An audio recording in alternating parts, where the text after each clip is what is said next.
Hi అండి, welcome back to our channel. ఈరోజు అయితే కంద పకోడీ అయితే చేస్తున్నానండి. కంద చాలా వెరైటీస్ చేయొచ్చు. కంద పకోడీ, కంద పులుసు, కంద బచ్చల కూర, కంద ఫ్రై, కంద పచ్చడి, చాలా వెరైటీస్ చేయొచ్చు. అందులో ఒకటి అనమాట కంద పకోడీ అయితే చేస్తున్నాను. ఫస్ట్ అయితే కందను తీసేసుకొని చక్కగా పై తొక్కంతా తీసేసుకొని సాల్ట్ వాటర్లో శుభ్రంగా కడిగేసుకోవాలి. అలా అయితే కొంచెం దురద రాకుండా ఉంటుందండి. లేకపోతే మనకి ఆ కోరేటప్పుడు కొంచెం దురదగా అనిపిస్తుంది. తొక్కు అయితే తీసేసుకొని చిన్న చిన్న ముక్కలుగా కట్ చేసుకొని మనం క్యారెట్ కోరుకుంటాం కదండి, అలా అయితే కోరేసుకోవాలి. కోరేసుకున్న తర్వాత ఎక్కువ టైం ఉంచకూడదండి, తొందరగా కలర్ షేడ్ అయిపోతుంది అది. ఇంకా అందులోనే నేను ఉల్లిపాయలు కూడా కట్ చేసి వేసేసుకున్నాను. కొంచెం అంత కరివేపాకు, కొంచెం అంత కొత్తిమీర కూడా వేసుకున్నాను, బాగుంటుంది కదా అని. అందులోనే కొంచెం అల్లం వెల్లుల్లి పేస్ట్, ఉప్పు, కారం కూడా వేసేసుకొని ఇంకా ఒక కప్పు శనగపిండి అయితే వేసుకున్నానండి. నేను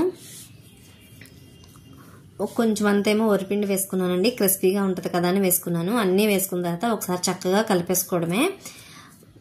కందలో ఉన్న వాటర్ సరిపోతుందండి. సరిపోతే ఇంకా మనకి గట్టిగా అనిపిస్తే కొంచెం వాటర్ అయితే యాడ్ చేసుకోవచ్చు. కంద పకోడీ అయితే చాలా బాగుందండి. ఉల్లిపాయలు కూడా కలిపి వేయడం వల్ల మనకి కంద అని తెలియదండి, అసలు కంద పకోడీ అని తెలీదు, అంత బాగుంటుంది. ఇంకా అన్నీ ఒకసారి కలిపేసుకున్న తర్వాత మనం ఆయిల్ వేసుకొని ఆయిల్ విట్టెక్కాక చక్కగా ఫ్రై చేసేసుకోవడమే, కంద పకోడీ వేసేసుకోవడమే.